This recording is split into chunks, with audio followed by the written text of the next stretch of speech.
So while Joey Carbstrong is over here showing how hypocritical omnivores are by offering up cat milk, quote unquote, and dog meat. So people would be like, ew, gross, yuck, I would never. I have a kitty cat at home. I would never.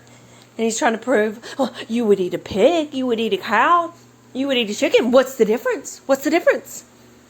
While he's doing that, showing how hypocritical people are for not being vegan, I'm over here making actual vegan products. Actual vegan products. Yes, that is right. I'm taking one milk from one animal that will not be killed. It will live out its life with its baby, only separated a couple times a week on the small farm. And I get not everybody can do this. I get that. But this is not exploitation. Because if the baby stays with the mama cow every day of the week, she'll drown herself in milk. Drink and drink and drink and drink. This is Greek yogurt, by the way. Turned out really good. So yeah, making tons of different products off of this very nutrient-dense, calorie-dense food that is milk. We got some eggs incubating, ready to hatch. I'm being demonetized again.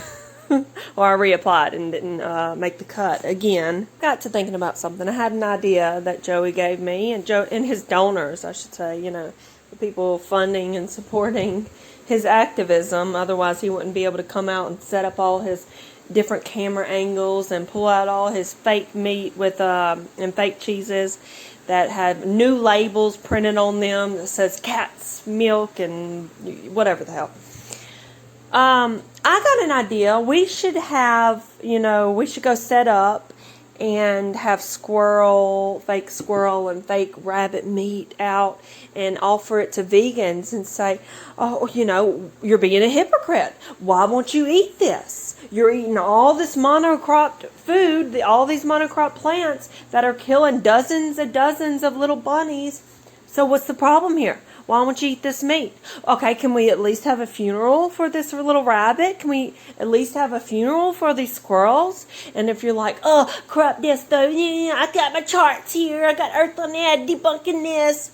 Just walk out into a field, bro. Walk out into a field and look at it. And look at the huge amount of space that you need to eat off of.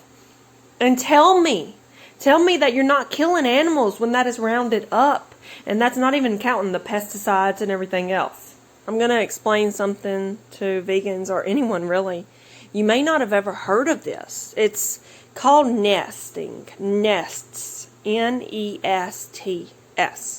Animals do this. They put their babies in these sometimes they'll go get hay and they'll just make these little sort of bedding areas for their babies. And their babies will lay there.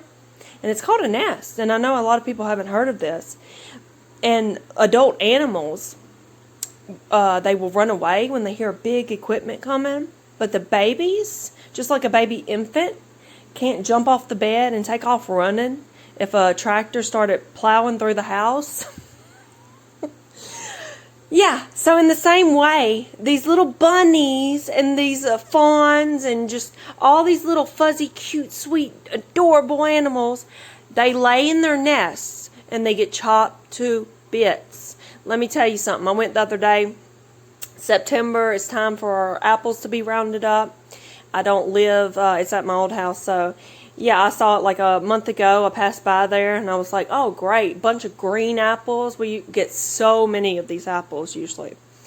And so I go the other day to round them all up. It's exactly the perfect timing. And there is not one apple on the tree. Not one. I look around on the ground. There's not one. It's completely stripped bare. Let me interject really quickly about these apples because, without using pesticides or a rifle or anything like that and getting to these apples after nature has, you still have to, they're all misshapen. You have to cut around all the caterpillars and all the bite marks. And that's what I usually would do. I would pick a bunch and spend a day just cutting off the brown bits and cutting out the caterpillars and whatnot, and then use the rest the good parts for, pies and whatnot. It was the squirrels. It was the squirrels. And, I was thinking about this. I was thinking, what do vegans think is happening? How do they think all of these fruits and beautiful plants that they go into the grocery store and pick out are just magically getting there without any harm to any animals? Do you think animals don't want to eat this shit? I go to get milk today, and my milk lady tells me that all of her walnuts, her pecans, everything was stripped bare as well. And usually the squirrels wait till they all fall to the ground first, at least. But they are rounding shit up, guys. This is what I wanted to talk about, because do they know something that we don't know yet? What's going on? They are climbing up into the trees and picking everything and going and stocking it up somewhere. So vegans, be thankful for your rodenticides. Acknowledge it at least. Acknowledge it. Have a squirrel funeral. Do something, acknowledge it. Quit going into grocery stores and laying roses down on one little slab of meat. Sorry, I had to cut up my cursing. But this came from one huge animal. You are killing so many more little small fuzzy animals. So go lay some roses down. Go talk to your fellow vegans about this hypocritical behavior. You'll eat an apple, but you won't eat a squirrel. You'll eat corn, but you won't eat deer. You'll eat soy, but you won't eat a bunny. Acknowledge that it's more than just insects and mice. Acknowledge it, and we'll shut up.